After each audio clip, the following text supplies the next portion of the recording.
আজকে দেখা গেল জেলা জুড়ে বিভিন্ন বাজারে একেবারে বলা যায় ভেজাল বা নকল যে কারবার বা কারবারের সঙ্গে যুক্তদেরকে ধরার জন্য ধরপাকড় শুরু হয়েছিল। খেজুরিতে যে ছবি দেখা যাচ্ছে সেখানে যে দাঁড়িপাল্লা সেখানে কিন্তু যে নিয়ম আছে সেটা বলা যায় পালন করছিল না ব্যবসায়ীরা, এমন অভিযোগ।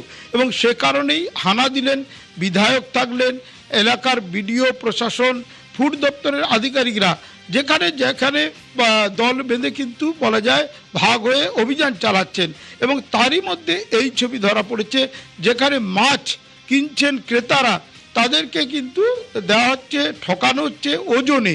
এই যে ওজনে ঠকানো হচ্ছে সেটা কিন্তু ধরা পড়লো কীভাবে না, সরাসরি সবার সামনে একেবারে ওজন করে দেখানো হলো। কারণ দাঁড়িপাল্লা যেটা থাকে তার মধ্যে যে কারচুপি আছে সাধারণ ক্রেতারা জানেন না। মিমি,